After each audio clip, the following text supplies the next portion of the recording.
Hello and welcome to Become the Teapot. I'm Ian. And so am I. And as always, we've watched one comic book adaptation, read one of the stories from the comics that inspired it, and now we're going to have a big old chat about both in the hopes that you, dear listeners, find it vaguely interesting. This episode, we're going back to where it all Batman began as we watch Christopher Nolan's Batman Begins. We'll also be discussing Batman Year One by Frank Miller and David Mazzucchelli, a sensitive coming-of-age tale that tells the story of how one Batboy became a Batman. As usual, I've read it before, but Ian here is experiencing it for the very first time. Will he like it? There's only one way to find out. So let's Batman begin.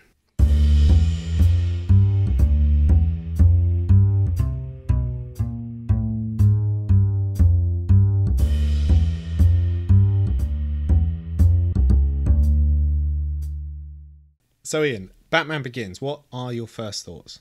Great film. I've not seen this film in so many years. I can't remember the last time that I actually watched it. But it's a great film. It's a great script and it's got great acting. Yeah, no, that's fair. I think that's a fair assessment. It's a good film. I like it a lot. In particular, I do like Michael Caine and Liam Neeson. Yeah, I think the relationship between, we said about this during our Dark Knight episode, the relationship between Michael Caine and Christian Bale in particular, between Alfred and Bruce Wayne, is a really sweet one and really well acted by both of them. I think it's something that's been overlooked in a lot of the... It was in the Burton and the Schumachers a bit, but was generally overlooked, whereas there's a real sort of emphasis on that going back and rewatching them, it does take central stage over the more flashy performances of the villains, for instance. Yeah, in the old ones with Alfred, I think he was just more of his helper, his butler. Yeah. In this, he's actually almost like his father. Yeah, he's the surrogate father, isn't he? Yeah, whereas like you say, in the previous ones, he was just quintessential British butler, you know, the same as Tomb Raider. Lock him in the fridge. I was just thinking that. But yeah, I would say that Michael Caine's portrayal of Alfred is chef's kiss.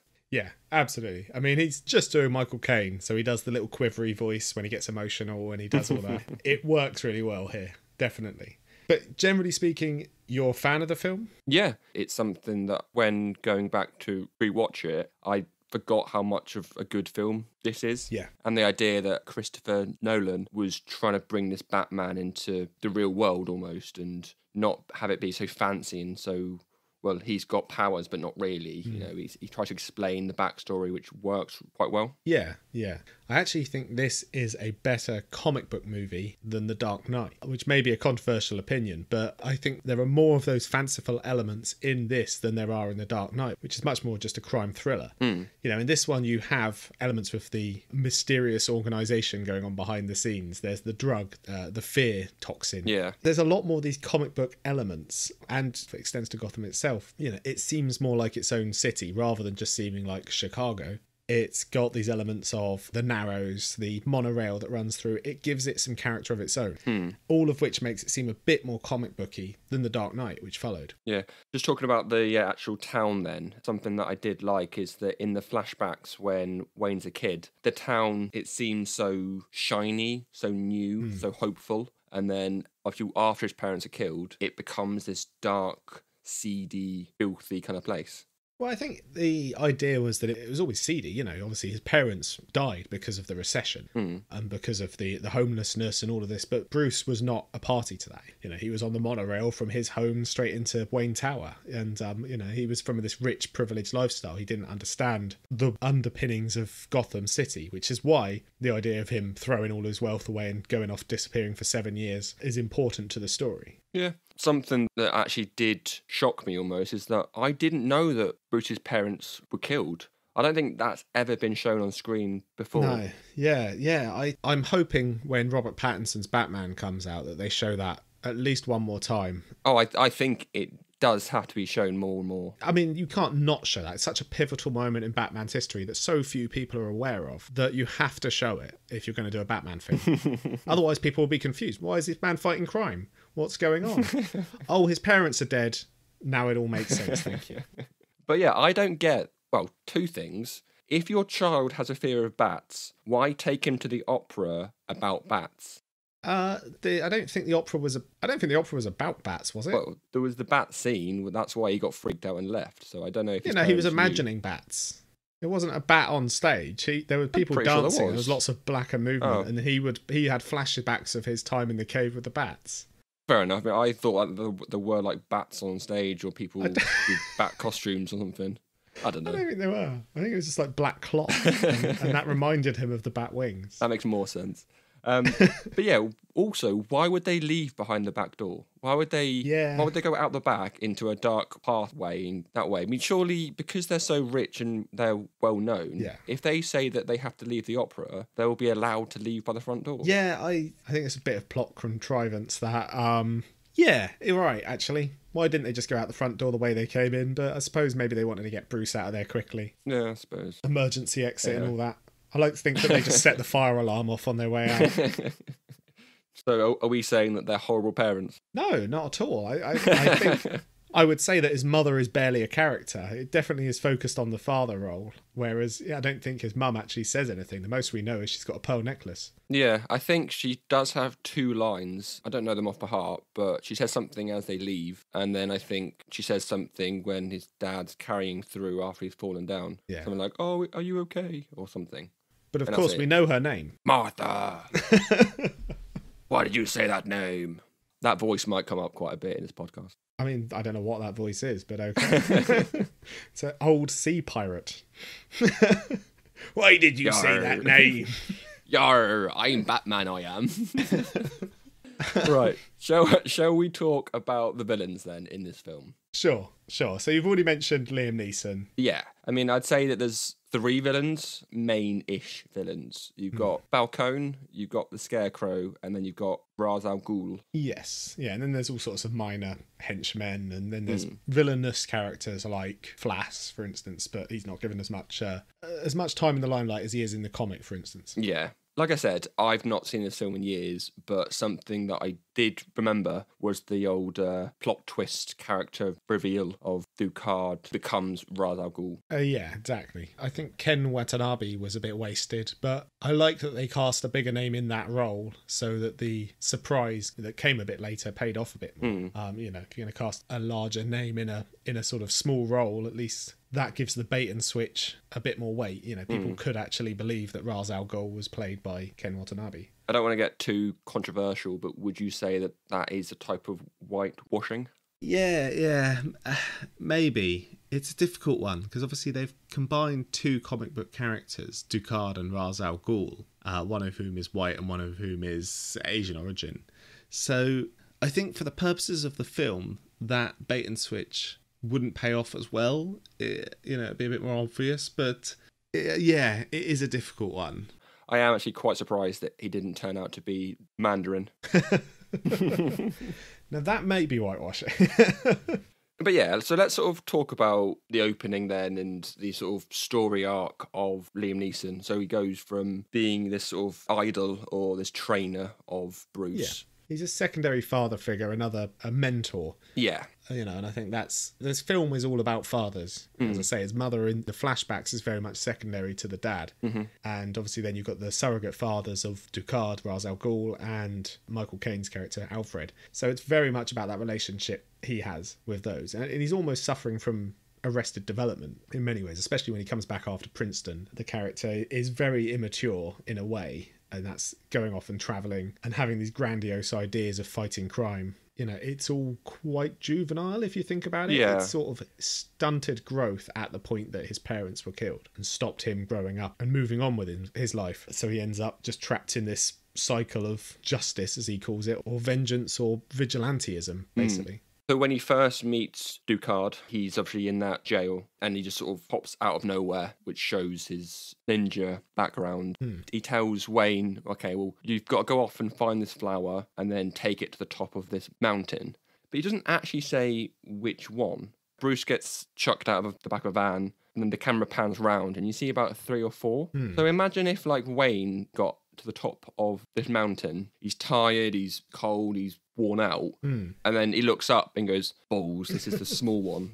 How annoyed would you be? Yeah. But then, when he does get up there, obviously there's the whole sort of training scene, there's the sword fighting on the ice. There's the training bit where there's 20 or 30 odd ninjas and Bruce has to find Ra's. I did think it was quite clever of Bruce. Obviously, when he gets his arm cut, he then cuts 2 or 3 more men, which I thought, that's quite clever to then sort of hide in plain sight. But do you think that, I'll just call him Ra's because it'll be easier. Do you think that he was going easy on Bruce towards the end of his training? And also, do you think that he knew that that wasn't Bruce that he held with the sword to? No, I don't think so. I think it's meant to show that he has bested Ra's, and there's a reason that he becomes his favourite. You know, he talks about it later in the film, how Bruce is the best student he's ever had, you know, best student of the League of Shadows. So I think it's just to show that Bruce is developed in his training. He's using all of those things that he's been taught and overcoming the obstacle of the fear gas. But yeah, no, I think he wins fair and square. We've seen him lose enough times to Descartes by that point. We see him beaten up as soon as he gets there, falling through the ice. Yeah. All of that. So the third time when he overcomes it. And then obviously the reveal afterwards that he is expected to kill the farmer from earlier on in the film, who he refuses to kill but then blows up the entire monastery, killing presumably loads more people. Yeah, I did think that. I mean, well, to be fair, he does save one person, which is Ra's al Ghul, which then doesn't really help him. Yeah. I also noticed the farmer, he sort of pushes the farmer out of the way, and then all further shots, the farmer's not there. So presumably the farmer got out as well, you know, just headed straight for the exit and ran for it. But all these trained ninjas just seemed to go to pot as soon as there was a little fire. They were just getting blown up left, right and centre. They didn't think, oh, maybe we should put the fire out, maybe we should just leave. They were just getting blown through wooden shielding by the most of them. Yeah, it doesn't make the most of sense, especially how he's against killing that farmer, but he might have wanted to kill the ninjas. I don't know. I don't think he wanted to kill the ninjas. I don't think he wants to kill anyone is the point. I think the difference is there is a difference in Batman's mind between justice and vigilantism, between revenge and killing someone in self-defense or not saving them, as he says at the end of the film with Ra's al Ghul, and killing someone in cold blood by way of verdict, you know, as like an executioner. You know, that is not his role. Yeah. Unlike the Zack Snyder Batman, who will physically brand people, just guns people down en masse, you know, random drug dealers and street hoods and things like that. Yeah, that's a conversation for a different time. Yeah, I mean, but that is something I appreciate about all of these films, is this idea that, yes, in each of them, I think someone dies by Batman's hand in a way. Even Ra's al Ghul in this one. Yeah. Really, it's Batman's fault. But I think that the distinction there, you know, as said by Batman, is that he's not doing it in a sort of this is justice Punisher type way. It just happens by way of fighting crime. Yeah, because he says towards the end, then he says to Ra's, I won't kill you, but I don't have to save you. Yeah. So I wouldn't say that he killed him. He just didn't choose to save him because it wasn't him that blew up the bridge, but it was his idea. Yeah. I mean, basically he killed him. I think that's a loose distinction. You know, if he saw someone about to fall off a bridge and then decided not to catch them, I'd say he would be complicit in that as well, you know. But as I say, the justification is enough, I think, in this instance, that it sort of gets a pass. I think he's not doing anything outwardly aggressive and murdery. And he's... And you know, it's limited to 1 or 2 people a film, I would say, that actually end up dying by his hand, which is a great improvement from pretty much every other Batman we've seen. So moving on then to the other bad guys of the film. Yeah. Scarecrow. I thought it was a really clever idea putting him in the first one. Yeah. Like, I know he's not the main antagonist, but obviously it's all about Bruce trying to absorb his fears, and obviously Scarecrow plays on fears of the others. Yeah. So it works well, and it's a good idea, and it's shown well as well. It blends together really easily. Yeah, well, the League of Shadows as well. So the 3 plot points converge to make a sort of theme for the film of fear as an overarching theme, whereas The Dark Knight was more about escalation and about chaos. This one is about fear. So yeah, I think you're right. I think using a character whose whole MO is fear-based toxins works really well. He's a character that doesn't need a great deal of explanation. The main villainous plot to release this gas on the town ties in really well to his backstory, you know, his MO as well. I think he's a good decision, and I think Cillian Murphy does a good job with quite a small role, actually. It's not in there that much, is he? That's the only sort of down point, not really for myself, but from what I've seen online and from others, is the fact that it's not the Scarecrow show. When this first came out, if people saw that Scarecrow was in it and they expected him to be the big bad, he's not. Yeah. And that's the only sort of downside that I can think about this film. I think he's got less than 5-10 minutes in the mask in total.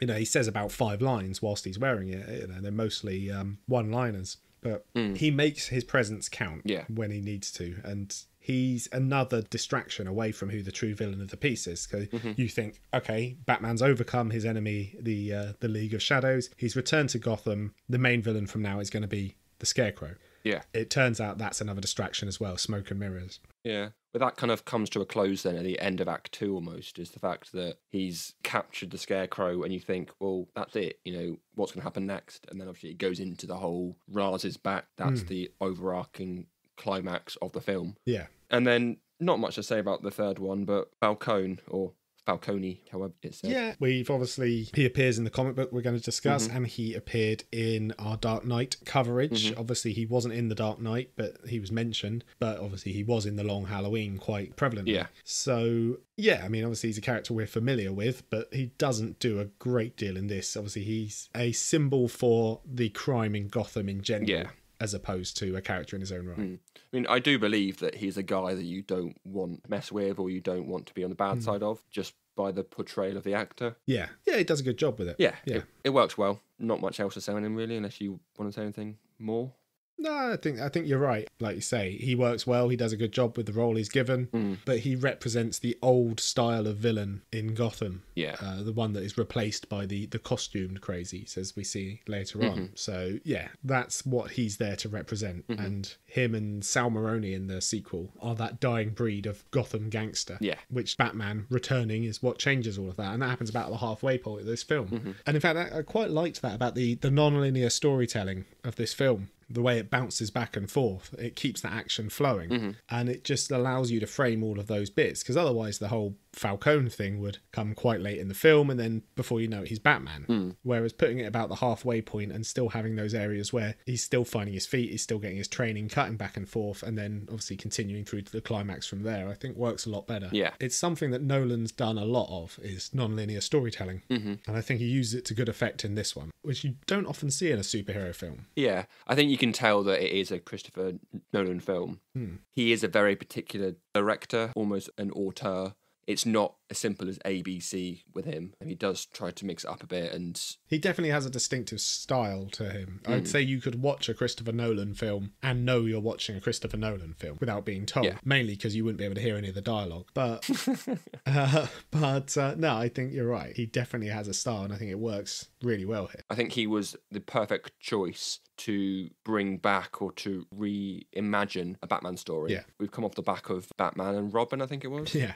The last one, which is just, you know, eyes to see you and all it's this puns crap. And all of that, and getting an indie director, and this is something that Marvel have had success with as well, is getting independent directors, people who are famed for, you know, prestige films, prestige, but but films that are critically well acclaimed, and lesser directors who perhaps haven't done lots of action scenes, and getting them in to do big budget Hollywood films, it yields good results. And having that in a way control, but also just having a bit of talent, having a bit of someone who's shown as a known entity in terms of quality, a director who has done some prestige, some good films, and giving them a budget to do something different with a big independent property like Batman. I mean, as I said, it doesn't always work out. I think some of the action scenes in this, you can tell Nolan doesn't have a huge amount of experience with action. It cuts around quite frenetically. It works really well in the scene on the docks where he catches Falcone. I just thought of that, actually. Yeah.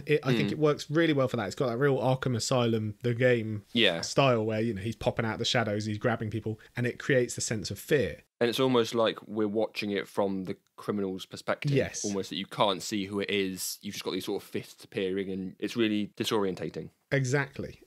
But I think the scenes where, especially towards the end of the film, there were more straightforward action scenes between him and the League of Shadows and him and Ra's. You've got that same close camera cutting a lot, and it's quite difficult to actually follow the course of action, the path of action. I think it's not the best in terms of those action scenes, but I think everything else holds together so well that I'll overlook that little detail. Yeah, there's not that much you can say bad about this film. It all works well. There's a couple of little bits. I mean, Katie Holmes isn't the best actor. Yeah. So some of the lines she delivers are a bit clunky. Yeah. But Yeah, I mean, other than that, like you say, it's a really well put together superhero film. And it doesn't have the acclaim of The Dark Knight. Dark Knight is probably a better film in general, but I prefer this as a comic book movie to The Dark Knight. Yeah, it sort of twists the origin story on its head a little bit. It's not, like I said, ABC. It's not, here's this guy, here's his backstory, now he's a superhero. Yeah. You explore a lot more of his life almost and the elements of what created him. Yeah, exactly. His psyche, his reason for doing what he's doing, which is not something superhero films are always about the how. How did this person get these powers? Yeah. They often are not about why the person does what they do. So I like that this focuses more on the internal things. It helps it's a character like Batman who doesn't have innate powers. If someone says, I will become a bat, you've got to give him a good reason for doing so. Yeah, it's a very, very, very odd, isn't it? So quickly, before we go on to the comic books, the comics are very focused on Gordon as a character as well. So obviously another strong showing from Gordon in this film as well, I would say, as well as The Dark Knight. Yeah. Again, I think Gary Oldman is a great shout as well. I think he's an excellent actor, and he's given a smaller supporting role in these films. And this is, again, what Marvel have done. And they've got, I know Christian Bale as the lead, but he was coming off the back of something like American Psycho. He wasn't a big name. So what they did was pad out the rest of the cast with Michael Caine, Morgan Freeman, and Gary Oldman, and Liam Neeson. You have this really strong Oscar-winning supporting cast with lesser-known heroes. And actually the parallel between that and what Marvel did, started doing 3 years later and carried on. Yeah. Almost, I would say, Marvel have followed the model of this film for their franchise, admittedly in a more sort of light-hearted way. Yeah. It's a shame that this didn't spark off the DCEU or whatever they call it. Because it's a shame that Christopher Nolan wasn't the backbone of the extended world, because they could have used this as, this is the start of our version of the MCU, even though the MCU wasn't out at that point. But then you could have had the fact that if Christian Bale didn't want to continue, you could have passed down the Batman mantle to someone else. I think part of the reason the trilogy works well as a whole, even though the third one is a bit weaker, is because it is self-contained, though. I think it tells the story of one character. It doesn't have deviations into, this week Batman's going to go help out Superman in Metropolis and things like that. I think it works well on that basis. And it's part of the reason I think that it's always a tricky prospect when you pair a character like Batman with other superheroes. It works very well in the comic books because, it's comic book logic, but in the films in general, it's been a bit of a harder sell. I know that Christopher Nolan was involved with Man of Steel. I think he's a producer on Batman versus Superman and things like that. But yeah, I think if they had a showrunner, as it were, or like a studio head like that, who had a bit more oversight and a bit more vision for what he wanted the DCEU to be, hopefully we would have seen better results, but we didn't. Yeah. We got Zack Snyder. So I wouldn't say that this is a straight comic book to film adaptation. But obviously we've talked about the film as a whole and certain characters. Should we move on to discuss the comic? Yeah, sounds good. So Batman Year One, reading it for the first time, what were your first impressions?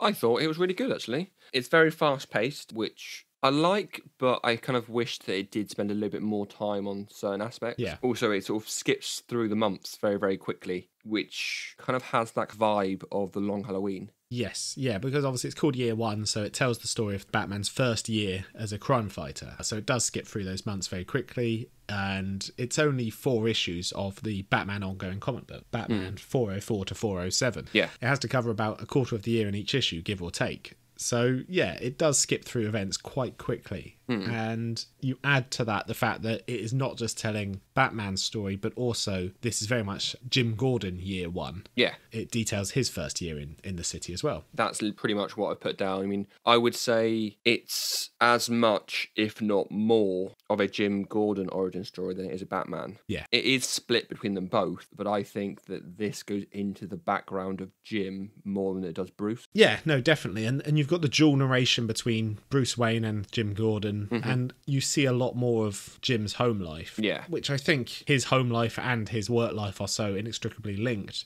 that you're going to, whereas Bruce doesn't have much of a home life. The only snippet you really see of it is the one he wants Jim to see, him being hung over with a supermodel, as they come and visit. That's the only real social aspect you see of Bruce Wayne. Yeah, I mean, obviously he uses some sort of juice or whatever it is to be the wine or whatever.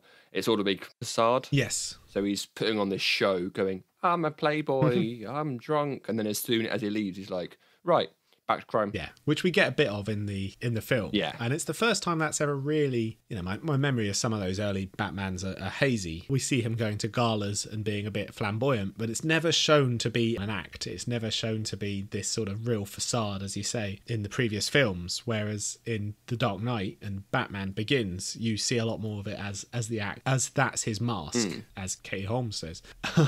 Rachel Dawes, I should probably say her character, as she says, yeah, it's his mask. So yeah, I agree with you that this is as much, if not more, Jim Gordon's year one than it is Batman's, because of how much we see of his personal life. And we're presented Jim as very much a hero, but a flawed one. Yeah, he is quite dark in this as well. In particular, there's the gun range scene. Yep. So he's shooting the piece of paper with the man on it, and he sort of says that shot there would be in his spine. He would feel his legs turn dead and his heart explode, and then followed off by a second shot to the head where the brains would flow out. It's very grim. It's real hard-boiled dialogue, and this is just typical Frank Miller. It's really hard-boiled. It's very noir-based. It's over-the-top, gritty dialogue. Yeah. Well, you notice it actually throughout his things. Going on to, we'll cover Sin City in another episode, but it's not like any character would actually speak. It's so over the top. It's so, masculine and very reminiscent of those old noir films. Yeah. But with a sort of hyper-violence tacked on. But after those words are spoken or thought, he then goes, I hate this gun, I hate this job, I hate this town or something. So you do feel that sense of dread that he's got, that he's moved there, and this is his life now. Well, we get that from the opening scenes, is Gordon taking the train into Gotham and seeing the underside of it. Meanwhile, Bruce is flying in and, just seeing everything from the top, which is all shiny buildings. And from that distance, you don't see the grime, which is something we talked about a bit in Batman Begins. And this is where I can say tonally, it's why I chose this comic book for Batman Begins, because obviously it is an inspiration, but it's not a direct translation.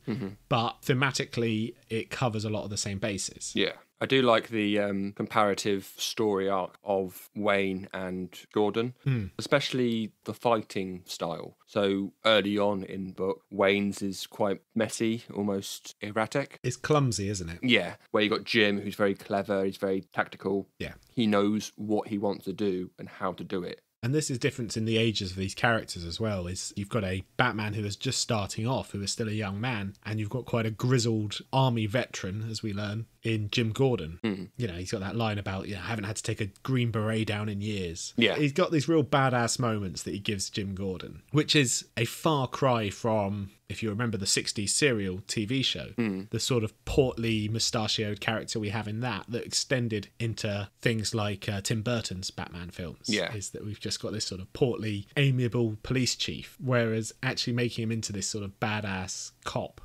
good man who does the right thing in a city that makes it hard to do so.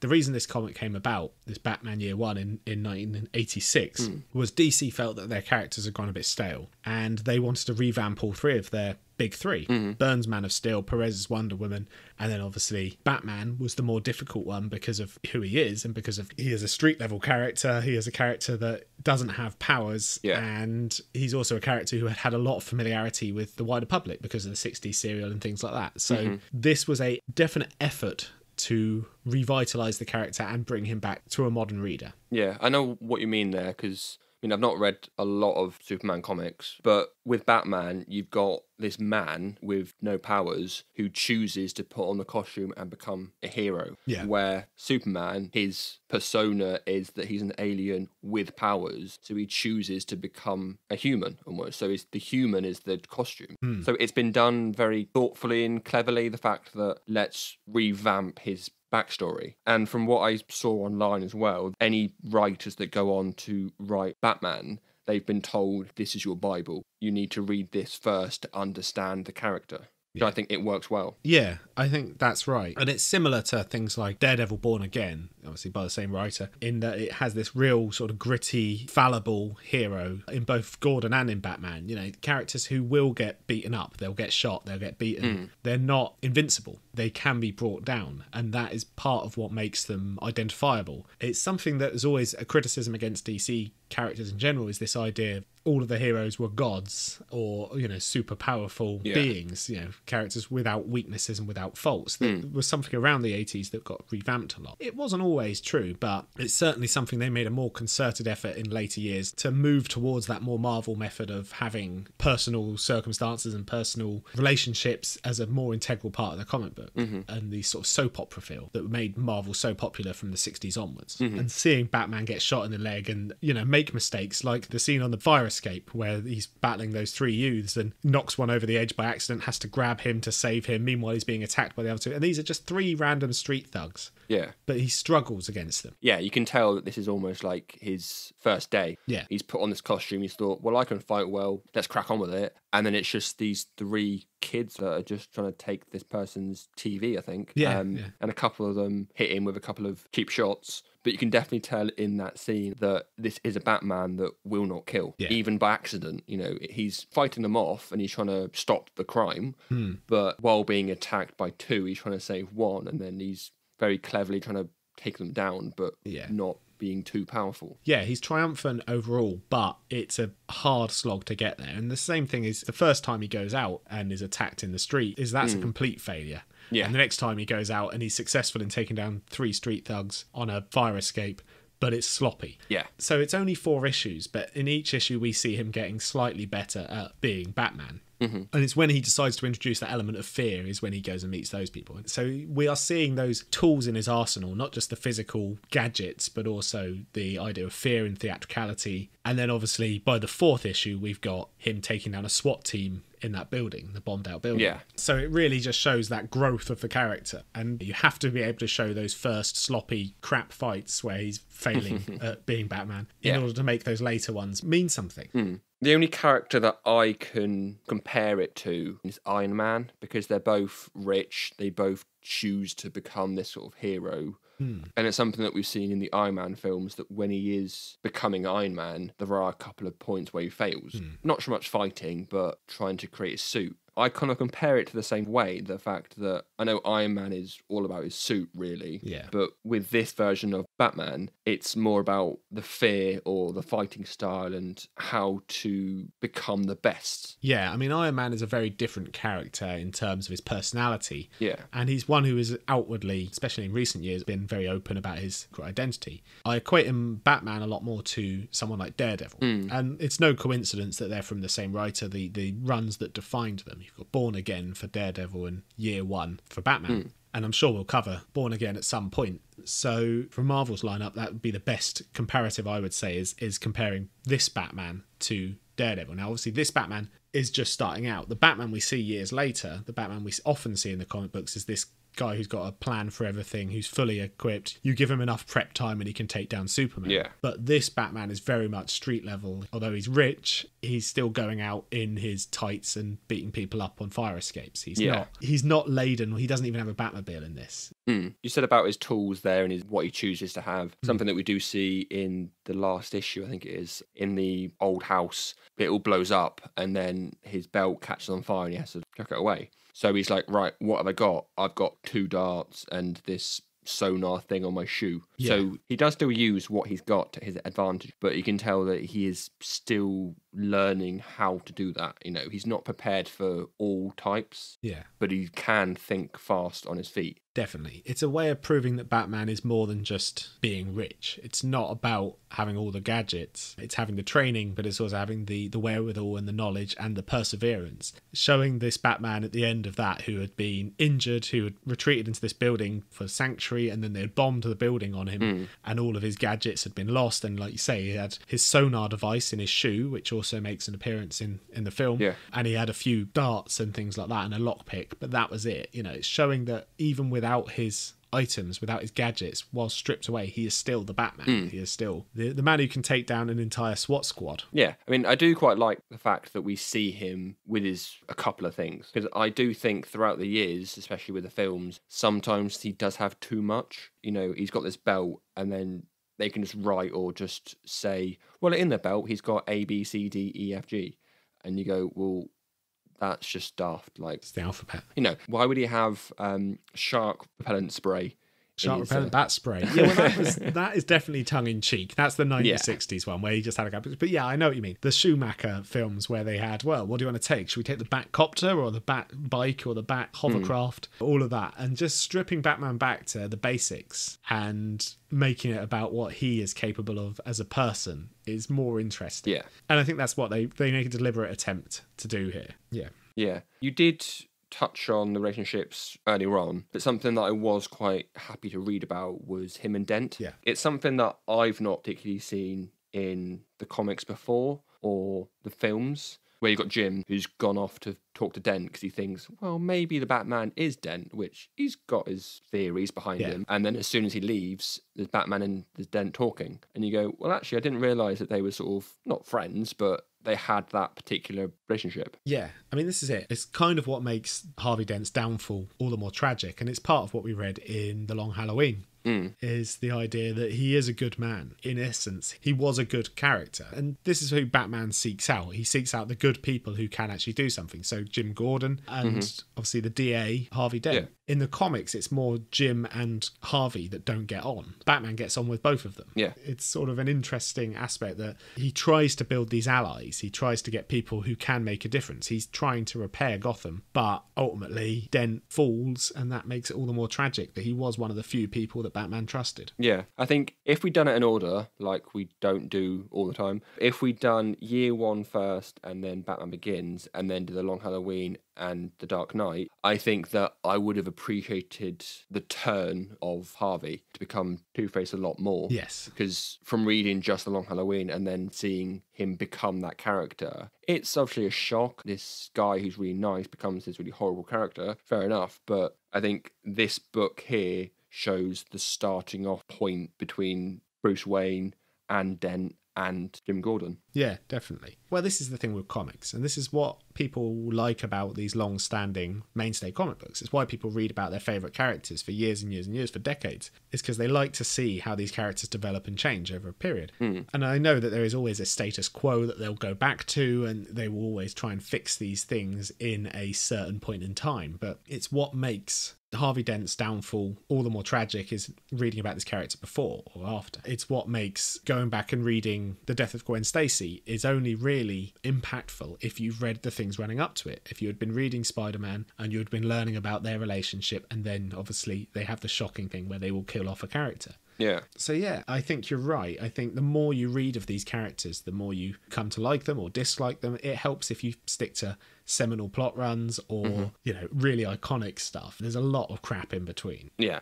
I mean, other characters that we've not really touched on then in the comics, Selina Kyle comes into it. So she does, yeah. You kind of see her backstory, but not quite. I mean, I don't know. You've read more than me. You do. It's a backstory that's largely scrapped or overwritten. Not everything in this run stuck around. So she is obviously black in this story. That didn't stick around. She went back to being a white woman. Well, soon to be played by Zoe Kravitz in Batman. Yes. And in fact, in the 1960s series, she was at one point played by a black woman. I think that's what they were trying to do with the character in this. And there's obviously the backstory about her being a prostitute in this, which Frank Miller seems to have an obsession with prostitutes in most of his stories.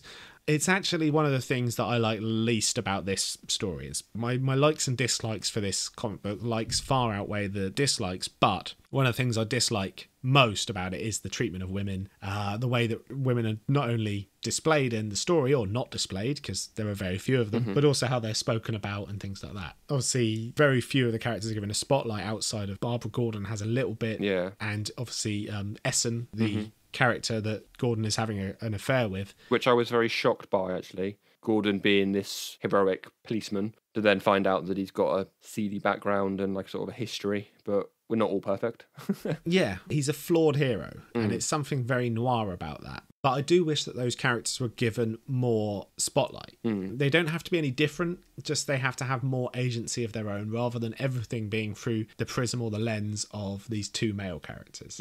And as I say, the first page you get is this sort of editorial newspaper telling a few stories about Gotham to show how bad Gotham is. And just one of the first thing is a story about Vicky Vale talking about her in a very objectifying way. And it's literally the first page, the first paragraph you get. It's something that just doesn't sit right with me. It's something something that Frank Miller in general is guilty of in a lot of his stories. And it's one of the things that I don't like about this story. But as I say, in general, the good far outweighs the bad where I'm concerned. And it is playing into those noir tropes. And unfortunately, those are just set in the sort of oeuvre that he's dealing with. Yeah. Someone that you did touch on in the film section was Flass. Yes. Obviously, he's not given that much screen time in the film, but in the book, he's a lot more seedier. He's a lot more corrupt cop. Yeah. In the film, they sort of combined him with Harvey Bullock. You know, so he was corrupt, but in a sort of slovenly way. He was a sort of lazy, and it was easier for him. Yeah. In the comic book, he's a lot more outwardly corrupt. He's more complicit in the crimes that he's committing. He's in league with Commissioner Loeb. And obviously Commissioner Loeb in the films is not corrupt at all. You know, he's a good man in the films. Yeah. But in the comic book, he's a very corrupt official. Oh, yeah. They generally toned down how corrupt everyone in Gotham was in the films rather than the comic books, which is just showing how deep it runs. You know, it's the fact that you've got Commissioner Loeb and the mayor having dinner with Carmine Falcone in one of the scenes is this idea that everyone is in league with them. And it takes, I quite like that you see Jim Gordon coming to town knowing that it's a shithole, joining the police, and the next scene we see him is him just begrudgingly accepting the bad stuff around him, seeing Flask take money from people and things like that, not ever taking a part in it, but knowing that he can't change it from within. Yeah. Which is why when Batman comes around and Batman reaches out to him, he'll willingly work with him, because he knows that it takes someone from the outside to change this. Yeah. There's that scene in the comics where Gordon watches Flass beat up some kids. Yeah, that's it. And you get Gordon's internal monologue. You know it doesn't sit right with him, but you know he can't do anything about it. And you can see from these early stages how people would fall into this trap of Gotham City, because it is such a, to use a Star Wars term, a hive of scum and villainy, that you can see how people become accustomed to that and just end up going along with the flow, and why a character like Batman coming in and really shaking things up is important.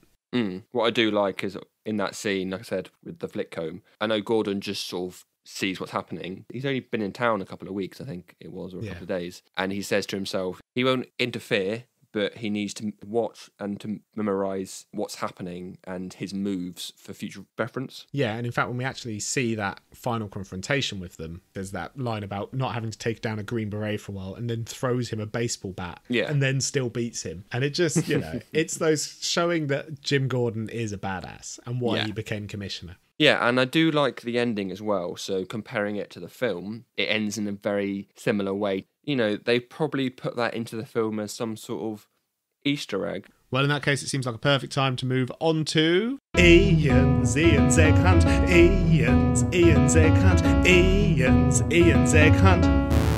I'm not yoking you. So in the comic, it ends with Gordon saying that someone's threatened to poison the reservoir, and he calls himself the Joker. And then in the film, it's obviously brought to screen in a different way, but he gets this sort of playing card in a bag, and as he flips it over and passes it to Batman, you do see on the label that it was covered by J. Kerr.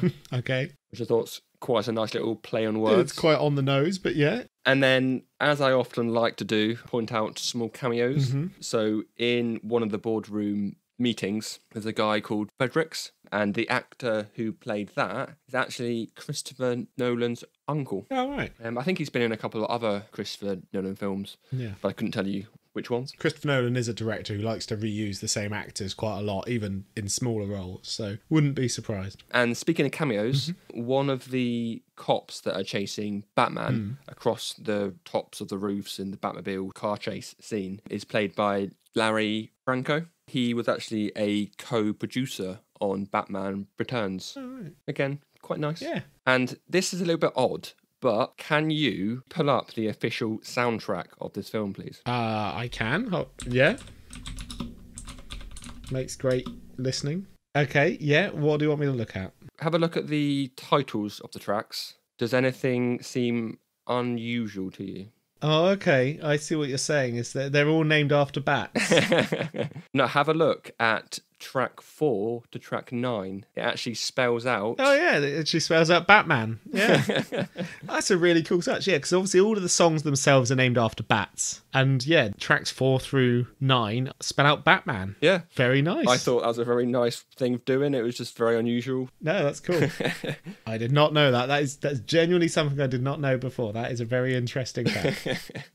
And going on from our previous Batman episode, I mentioned about Catwoman being foreshadowed in the second one, coming into the third one. So I thought I'd do some more forced shadowing.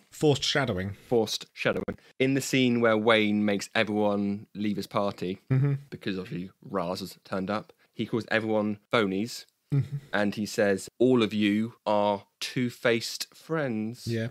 Of course, a reference to his biggest villain, the Phony.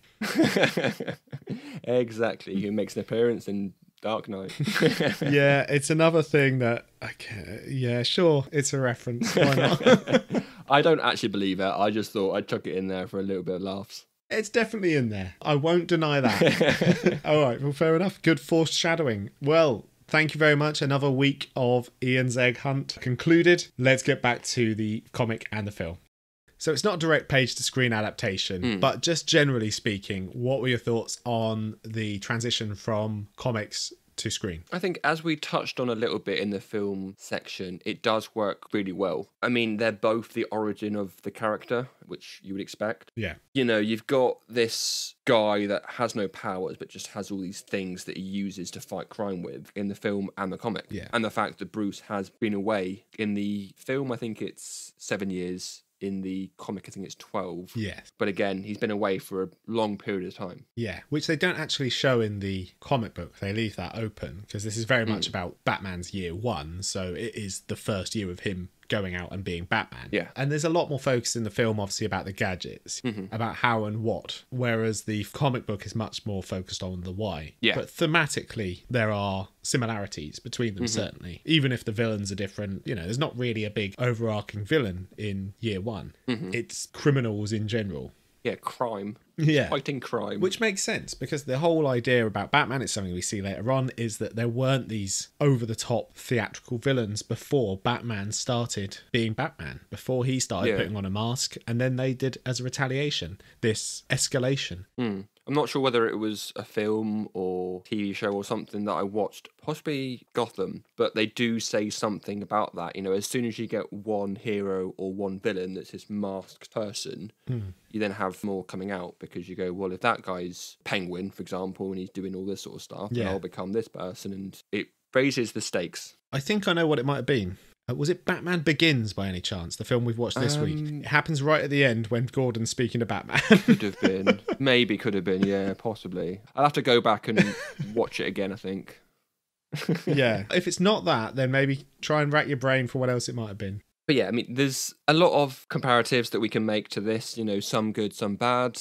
You know, we've mentioned about Commissioner Loeb. He's a lot more corrupt in the comic. He seems not that corrupt in the film that we know of. Yeah. There could be some shady stuff happening behind the scenes that we don't know of, possibly. Yeah. I mean, but it's not really said. Yeah, it doesn't come up, and in the next film he's killed. So I don't think he is meant to be in the films. He definitely is in the comic books. Obviously, he's a very corrupt character. Flass, as we've already said, is a lot more complicit in these things than he is in the film, where he's a lot more of just a general thug.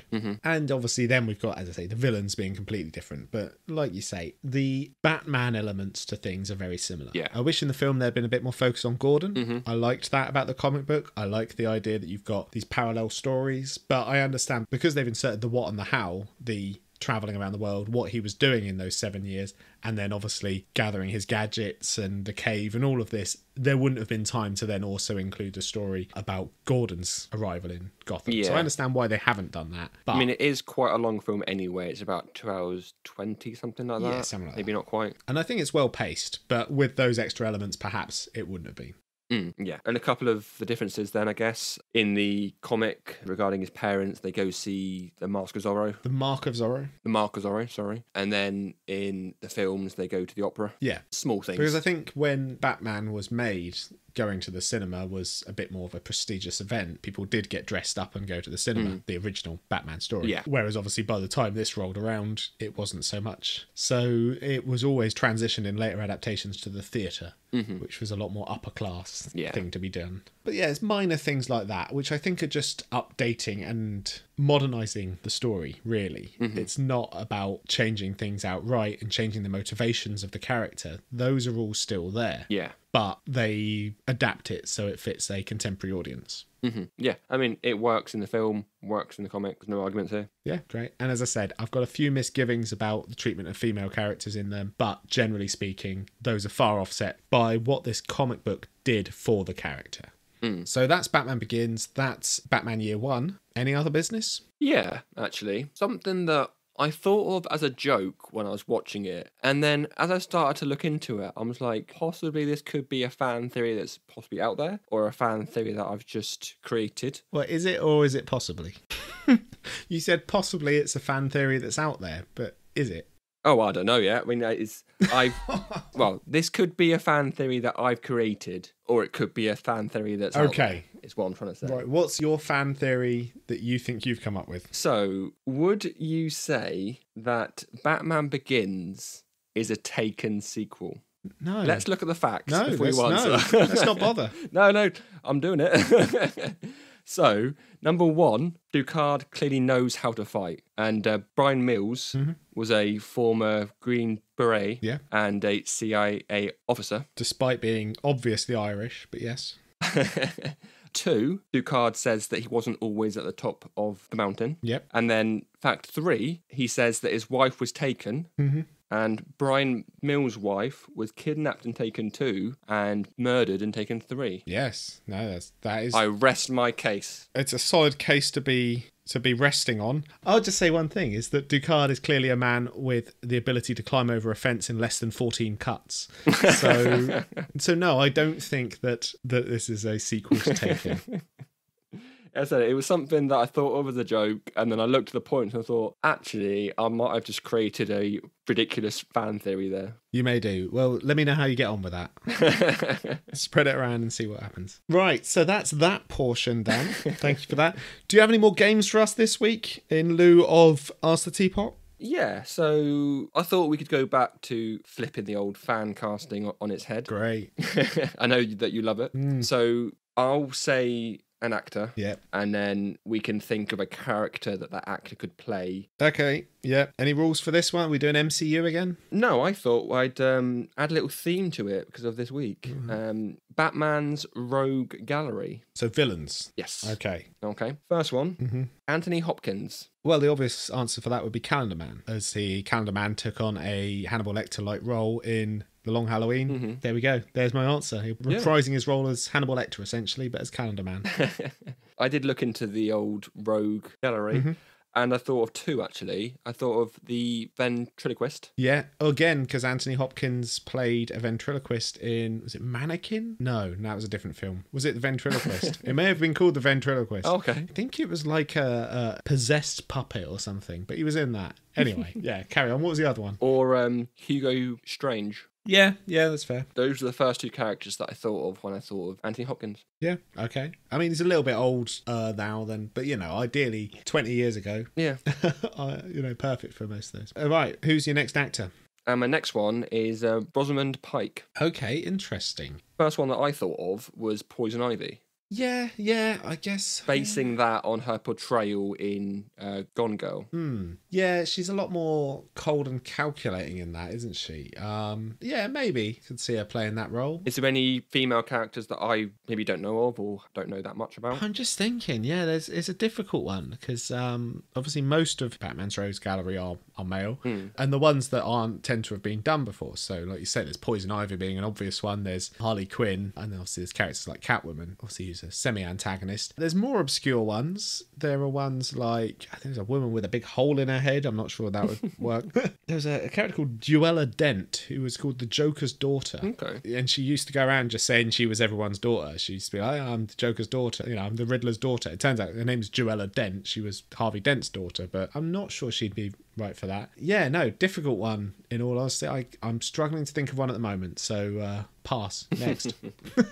And my final one was one Yeah. of my favourites, actually, John Hamm. Oh, right. Okay. Yeah, John Hamm. I like John Hamm a lot. There's a couple I could see him play. So there's a character called Hush in the comic books who is almost a parallel of Bruce Wayne. Mm-hmm. You know, parents died in a car crash, and he was a rich socialite character, a lot like Bruce Wayne in many ways, who became a sort of villainous character. They very much parallel each other. So I think John Hamm could work as that sort of anti-Bruce Wayne. Okay. Yeah, I know bits of Hush. I want to read the comic, actually. He was in the season finale of Batwoman, the TV show. And the other one I would want him to play, who I want to see in a film, is a character called Joe Coyne, the Penny Plunderer. Is this an old 60s? He's an older villain. He's the whole reason that Batman has a giant penny in his Batcave. I want to see that. I want to see that on the big screen. I want to have a villain who is penny-themed, coin-themed, who has a giant penny that Batman, after defeating the villain, decides to take the giant coin back to his cave. And I want to see the story about how Batman got that there. Yeah. Just rolling it down the hill.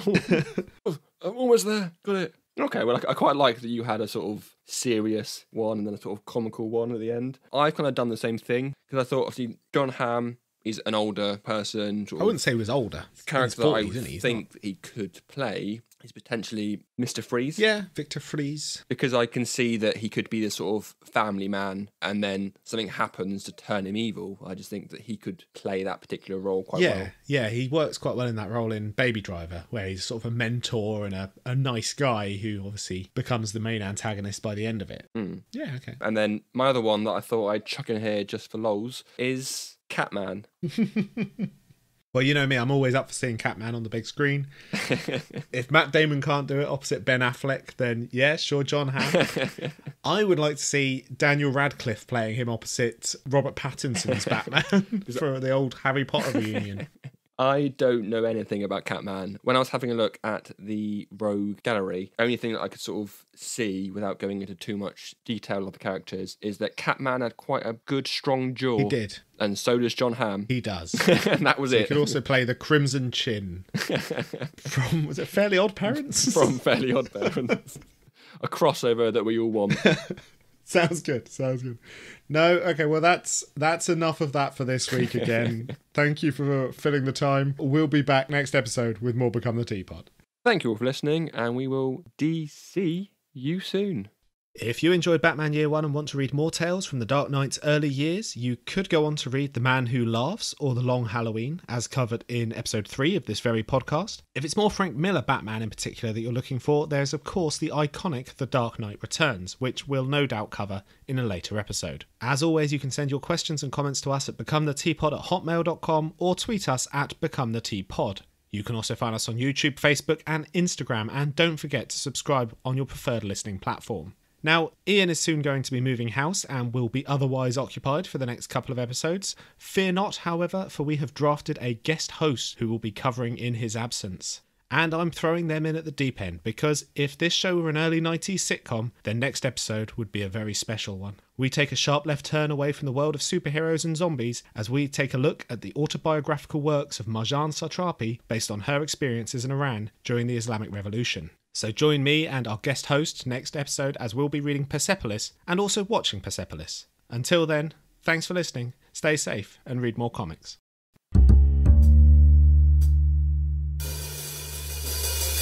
No, we do. Never mind. Anyway, so let's ignore all of that, cut all that bit out. And you said about Batman. Yeah, you're right.